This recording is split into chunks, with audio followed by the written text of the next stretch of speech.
The Other Side of Stalin. The devil had a warm side too. Stalin's affection for his daughter contrasted with the harshness and toughness of his political image. Recall that Svetlana wrote in her memoirs that the time they spent together, though not much, was unforgettable at every turn. Can you imagine? In those cozy moments, Stalin was as warm, accommodating, and loving as any father could be. But it's no secret to say that Stalin had a negative image, right? His actions have caused a lot of controversy and criticism throughout history. You may have heard of his Great Purge policy, which was a heartbreaking time. Countless lives were lost as a result of his actions, whether for political or other reasons, and I think we can all agree that it was a dark period that we don't like to talk about in our history books. And then that time of fear and uncertainty, when people lived in his shadow, careful and frightened, and when even the mere suspicion of opposition to him could lead to tragedy. Sounds horrible, doesn't it? That period, when individual freedoms and rights were so grossly violated, was a warning to all how power can be abused. But, you know what, that's just the tip of the iceberg. Under Stalin's rule, a massive famine also broke out in the Soviet Union. But Stalin sold the Soviet Union's food to other countries in exchange for investment in industrialization, leaving the Soviet people to endure hunger and poverty. Can you imagine that scenario? Your leader takes your food and gives it to someone else, and all you can do is sit back and watch your family, friends, and neighbors endure starvation. What kind of despair and helplessness that would be. However, like most historical figures we see, Stalin is portrayed in multiple ways. There is undeniably a lot of criticism and controversy about him, but after delving deeper into his life, you may find that there are many other sides to him that we have not noticed before, especially in his family life. We will analyze this in detail below. 1. Stalin and his first wife. Ekaterina Kato Svanidze is a very interesting character yet. She was born in Georgia, which was still part of the Russian Empire at that time. Her eyes were said to be particularly attractive, and she had a very interesting family. Her brother, Alexander Svanidze, was one of the colleagues of the Bolshevik revolutionary movement and a good friend of Joseph Stalin.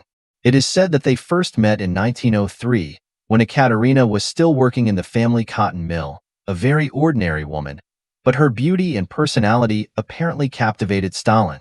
Affection quickly developed between them. Stalin knew that he was impressed.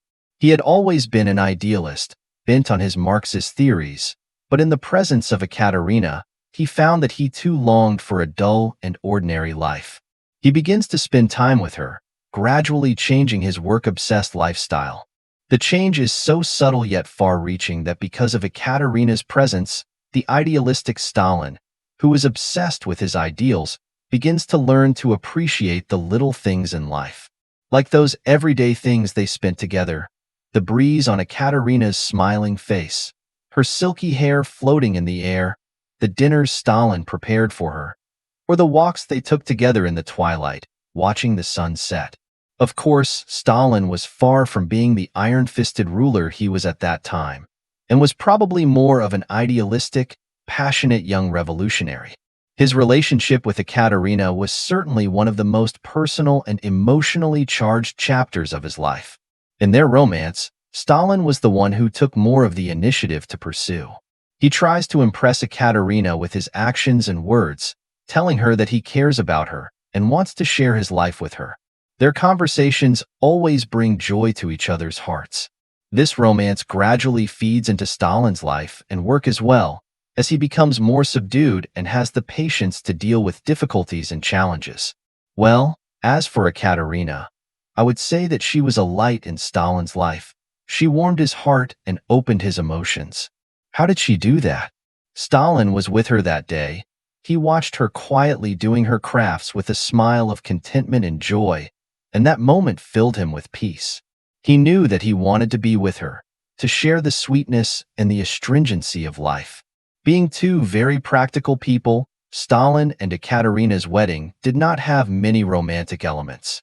They decided to get married in 1906. The title was not chosen in a cathedral or a lively ballroom, but in a place they both loved, Georgia. It was an early fall morning when Stalin proposed to her on a hill in front of their house, when the sunlight poured over them in all its vibrant beauty. That day, they walked into the calling of their hearts like any ordinary newlyweds, dressed in simple, festive clothing, holding hands. In fact, you hit the nail on the head. Their wedding was like an ordinary bazaar, yet full of warmth and love. After the wedding, they were content with the life they already had. All they wished was that such days would flow on in peace. Stalin had told Ekaterina that he wanted to walk hand in hand with her through the long years and watch their children grow up together. Their daily life was very mundane, but made memorable by their presence. They loved waking up in the morning and enjoying a hot breakfast together. Stalin, on the other hand, was especially good at making coffee, grinding rich, flavorful beans that gave a warm start to the day, and Ekaterina loved to clean, and she always kept their home lively and tidy. She would open the windows to let the fresh air and sunshine flood the house, and she always said that this is what makes a home full of life. In Stalin's eyes, Ekaterina was like a haven for him, a warm current in the midst of the pressures of work and life. At the same time, they each try their best to help each other realize their dreams and expectations. They encourage each other to convey their true selves at all times, no matter what ideas or dreams they are willing to have. When Ekaterina wanted to start her own little craft store, Stalin showed his support for her. But sometimes arguments could not be avoided. Once they had a disagreement over a small matter in the family. I remember the day when Ekaterina was at home fiddling with her newly purchased furniture, while Stalin thought she should go out and enjoy the sunshine outside instead of staying at home. Their views differed, and a verbal argument began. But they eventually reconciled. However, happy times were short-lived when Ekaterina unfortunately contracted a serious illness. Stalin was very sad when Ekaterina was sick. He tried to be by her side as much as possible, helping her with things and trying to ease her pain. They would look out the window in the afternoon sun, talking and reminiscing about the good times they had shared. As heartbreaking as it was to watch her struggle with her illness, he never left her for a moment. But one night, at the age of 27, Ekaterina left him. At that moment, Stalin's world seemed to lose its color. His heart was empty. Legend has it that at her funeral, Stalin shed tears of sorrow and made a striking remark to the effect that she was the only person who ever gave me a taste of happiness, and I destroyed even her life as an outlaw. This statement is many times interpreted as Stalin's fond memories and guilt over Ekaterina. From then on, every morning when he woke up, Stalin had the difficult task of coming to terms with the fact that Ekaterina was no longer with him. This was the first woman he had ever loved, and every familiar corner, every little thing, reminded him that she had been here. The death of his wife hit Stalin hard. Although some sources say tuberculosis was the cause of her death, others suspect it may have been something else. Regardless, her untimely death had a profound effect on Stalin's life, and some even say that it turned out to be a turning point in his personality of indifference and cruelty. To Stalin and his second wife. Stalin's second wife, Nadezhda Alliluyeva, was born into a well-educated family. Her father was a Russian engineer, a very learned one. Not just any man, the native Russian elite. But guess what? Despite the fact that the family was middle class, Nadezhda grew up resentful of social injustice, and a rebellious streak began to flare up in her heart. Her education was quite good. Girls can be in a private girls' high school education, in that era is really rare. Not only did she learn those ladylike lessons, but she was also deeply influenced by those free-thinking ideas. Imagine a little girl, well-read, with a clear mind, wanting to do something for the world. She was really captured by these ideas. And then came the main event, her political career. Nadezhda's politics are really hardcore.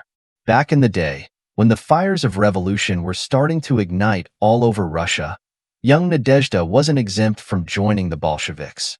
The first encounter between Nadia and Stalin is like a real-life version of a romantic movie clip. Young Stalin took his revolutionary comrades to a family gathering called Alliluyev on an ordinary evening. The family was no stranger to supporting the revolution, having hosted many gatherings in their home to plan it. It was here that Stalin first met Nadia, the youngest daughter of the family. Nadia, who was 14 years old at the time, had a beautiful face, intelligent eyes, and a youthful vigor in her elegance. And Nadia saw Stalin, an impressive revolutionary who carried himself with a firmness and boldness that seemed tough and deep.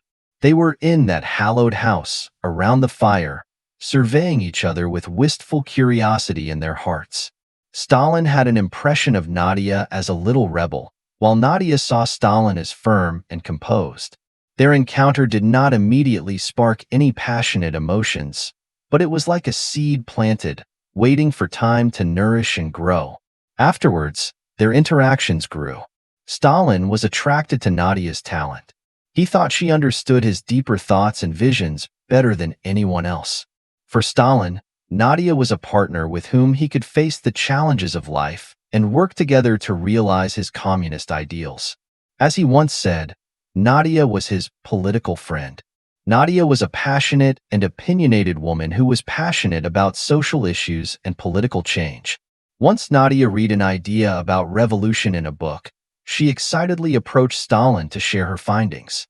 Stalin doesn't agree with Nadia at first, but instead of ridiculing or dismissing her, he quietly listens to her and then offers his own opinions and suggestions, and they immediately begin a heated debate. This clip may not seem sweet, but it's a deep connection and understanding they have. They find sweetness and fulfillment in this brainstorming, and they find joy in expanding the horizons of their minds in their heated discussions with each other. Stalin and Nadia's romance isn't the passionate and intense kind of love at first sight, but is more like a cozy, slow-burn drama. Their feelings for each other build up slowly, like an iceberg, as they continue to interact with each other, hiding a deep passion beneath a cool surface. However, their romance does not go smoothly. Russia at the time was in the midst of dramatic changes, with increasing social unrest and political persecution. Both Stalin and Nadia were subjected to government surveillance and persecution and experienced many difficulties and dangers. Despite this, Stalin and Nadia's love endured. Their relationship became stronger. At the decisive moment when they recognized each other as their ideal partners, there was no elaborate proposal ring, no brilliant fireworks, and no romantic candlelit dinner. Instead, their defining moment came during an ordinary conversation. It was a quiet afternoon and Stalin was in his office, looking intently at a pile of papers. Nadia walked in, sat quietly in front of him, and began discussing some political issues with him. Their conversation started with politics and slowly turned to thoughts about life, and finally to ideas about the future for both of them. In that moment, Nadia looked at Stalin and saw that he needed a partner, not an admirer. And Stalin looked at Nadia, and he saw her resilience and independence, and the possibility of a future where they would walk through the years together. There were no sweet words, no warm promises. Stalin simply and sincerely spoke his heart. "Nadia, I want you to be my partner and to spend the future with me." Nadia gazed at him, light shining in her eyes, and then agreed. That said, this confession without flowers and chocolates may not have been as romantic as we might expect, but it was a true reflection of Stalin and Nadia. They got married in 1919, when Stalin was 40 and Nadia was only 17.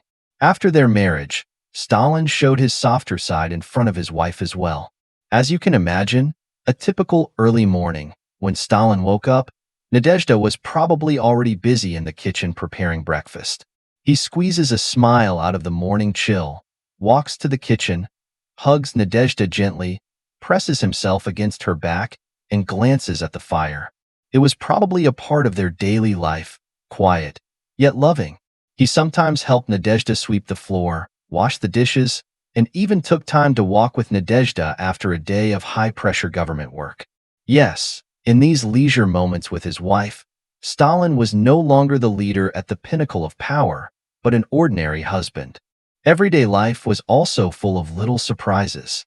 Once, a plate of the special morsels that Nadezhda always mentioned appeared on their table, which Stalin had made himself to surprise his wife.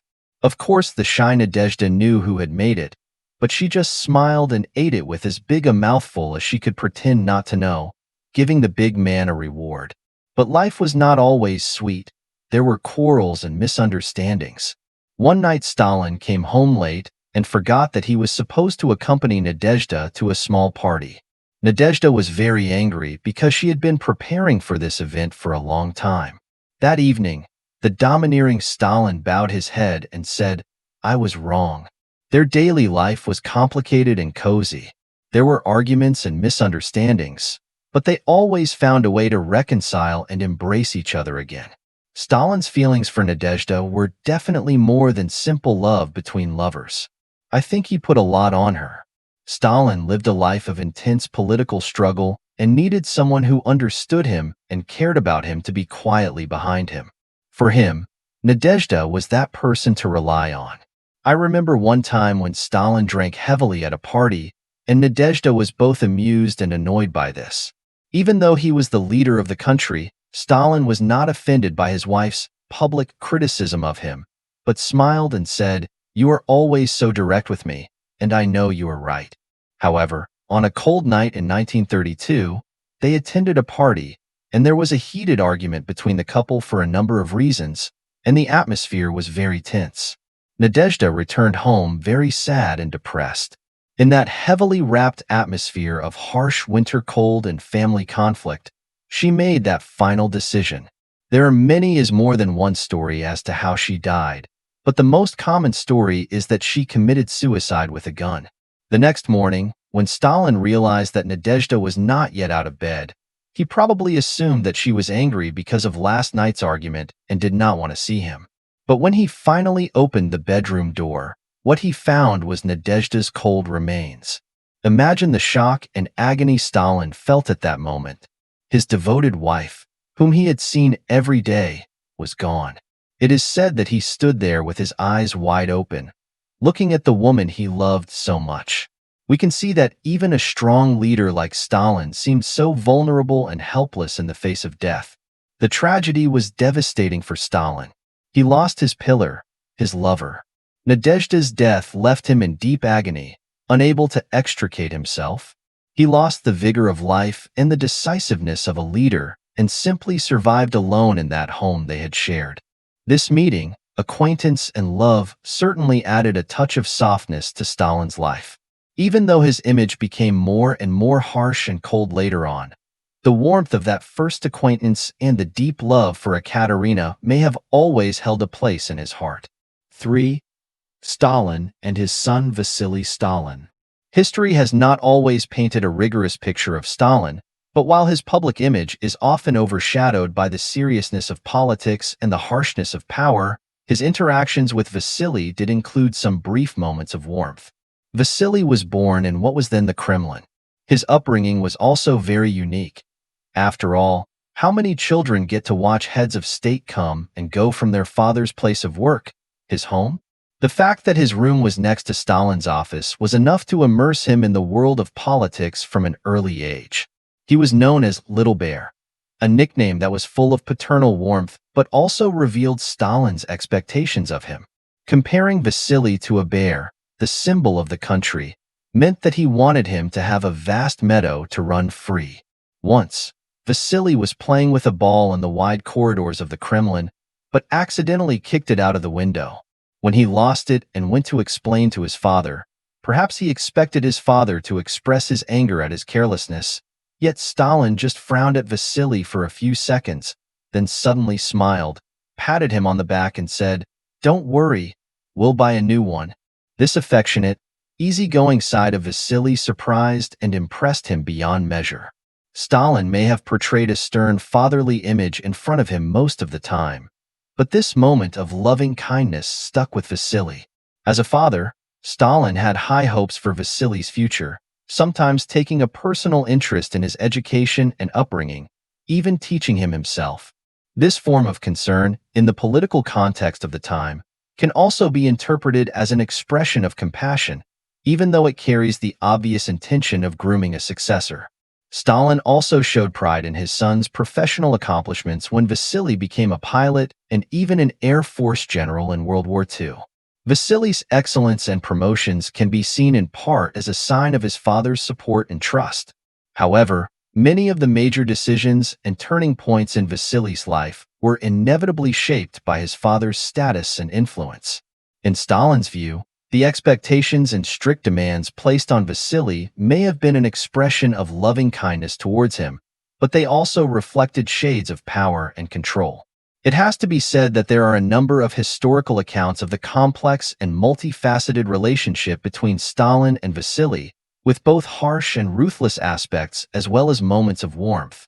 And these moments of warmth are exceptionally rare in the long history of the country.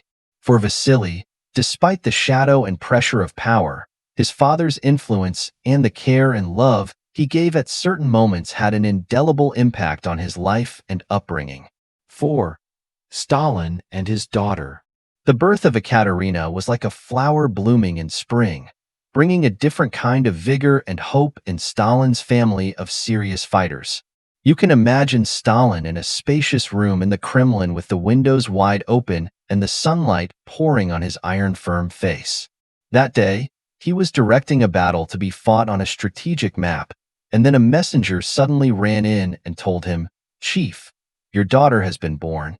For the first time, Stalin's serious eyes flashed with a different emotion, and he walked out of his room, out of the Kremlin, which was full of power and authority, and he couldn't wait to visit his newborn daughter. At the door of the infirmary, he settled down, his iron face softening. An imperceptible smile lifted the corners of his mouth when he saw his mother, Nadezhda Alliluyeva, holding his daughter, that newborn little being. At that moment, Stalin's huge figure looked so soft in front of that swaddled new life that you could almost hear him laughing deep inside. Stalin gently picked up tiny Ekaterina, his hand caressing her slightly reddened little face in a raw way, the tenderness of a father to his child. At that moment, a great leader became a father. That day, life came to Stalin's family. For Ekaterina, her childhood was like a painting filled with warm colors.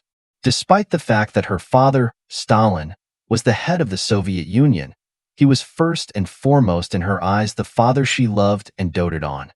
Sometimes he would pick up a doll that Ekaterina happened to drop, then walk over to her and gently hand it to her, his eyes full of fatherly love. Sometimes at night, Ekaterina would break down and cry because she was afraid of the dark.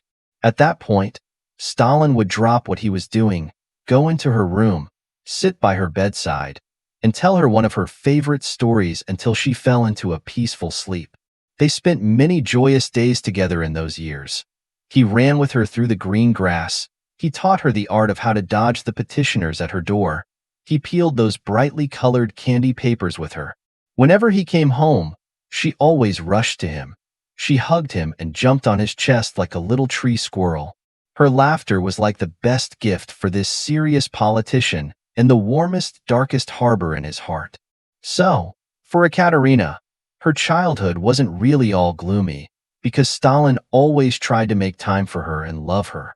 Her childhood was, in fact, spent in the sweetness of being spoiled. 5. Stalin and Mother. Let's go back to 19th century Georgia and turn the clock back to December 18, 1878. On that day, the town welcomed a new life in the form of Joseph Vissarionovich Zugovili, who we later came to know as Stalin. Stalin came from a poor family. His father was a shoemaker and an alcoholic, while his mother was nothing short of a force to be reckoned with, taking care of the children of the family in a consistent and stubborn manner, despite the struggles of life. As you can imagine, living in such a family environment, Stalin's childhood was never ordinary. And his extraordinary childhood experience can be started from the fact that he started his formal schooling at the age of 7.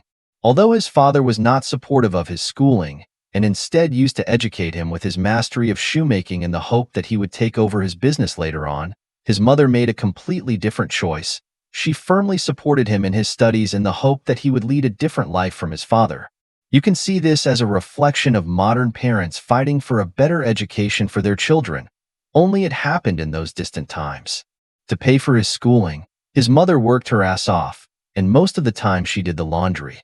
This is perhaps the power of a mother's love. She does whatever it takes just so that his son, like any other child, can have the opportunity to go to school and follow his dreams. She wanted Stalin to become an Orthodox clergyman, which was the highest point that an ordinary woman of that time could dream for her child.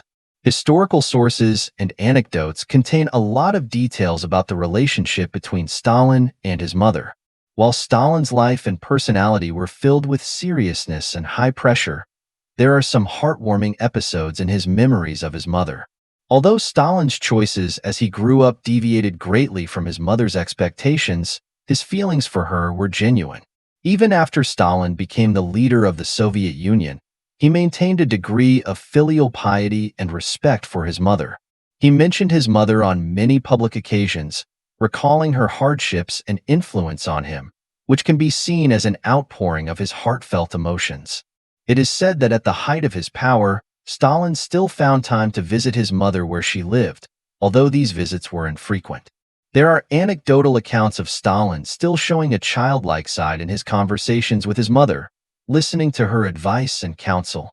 However, the relationship between the two has also tended to fade over time, and historical sources suggest that Stalin was not as close to his mother after he came to power as he had been in his early years. But that doesn't stop people from thinking that in his heart, that affection for his mother was always there. In those turbulent times, this pure emotion between mother and son was undoubtedly the most ordinary and true human display. 6. Avid learner and reader. The teenage Stalin excelled in his studies, and his life as a student in the seminary may be hard for us to imagine. As you can imagine, the very fact that a child in that rural town could have the opportunity to enter a seminary was a huge turnaround in his life. At that time, Stalin was a very good student, and he learned a lot in the seminary, especially in philosophy and history. As you can see, from the very beginning he had a thirst for knowledge. In the seminary, Stalin also showed a different side. Not only did he read many theological books, but he was an avid reader of forbidden books, such as the writings of Marx and Engels. As you can imagine, this was a very dangerous thing to read such books at that time.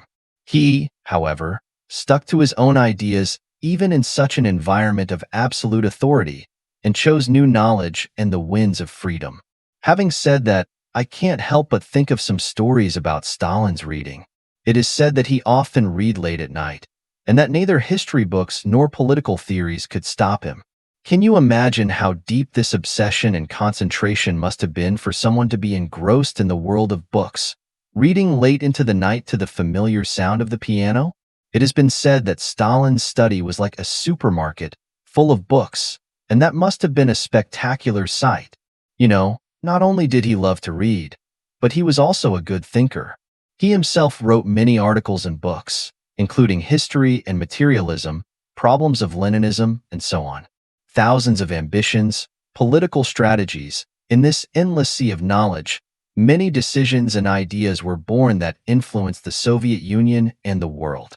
But sadly, this knowledge he acquired did not stop him from committing atrocities. 7. A poet.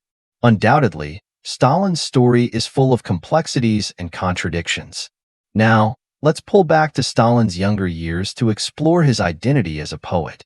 Yes, you heard it right. Stalin was actually a poet.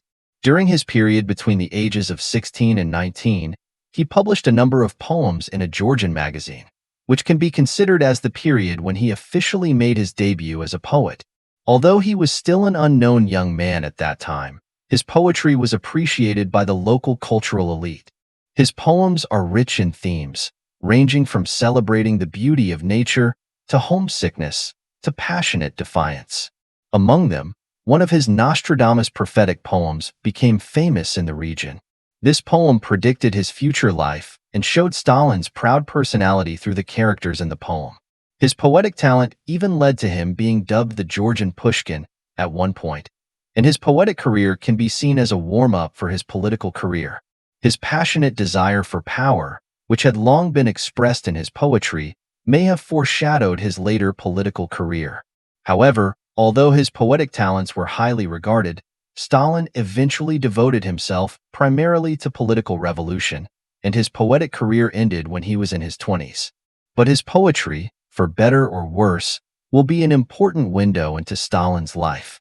One of his popular poems, The Bells, a poem that depicts croppers hard at work in the early morning, has a unique aesthetic perspective and linguistic style that fully reveals his side as a poet.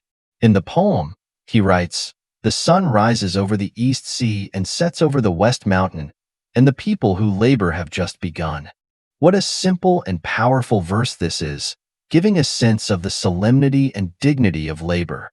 It is completely different from his cold, unfeeling podium image in history textbooks.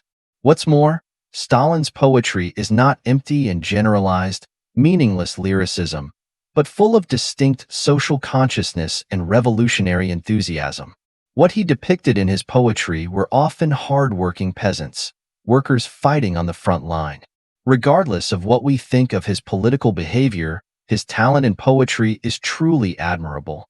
He shows us a more human and emotional Stalin as a poet. This seemingly contradictory dual role deepens our understanding of him. 8. Stalin's understanding of the peasantry. This is not a light and pleasant subject, but we cannot avoid it. The first thing we need to know is that Stalin's rural background had a huge influence on his ideas and policies. Born into a Georgian peasant family, Stalin had a deep understanding of the peasant way of life. Peasants worked hard, grew crops and raised livestock, and were dependent on and reverent of the land, and Stalin saw this very clearly. His understanding of agriculture and the countryside, therefore, stemmed from his deep rural background and life experiences.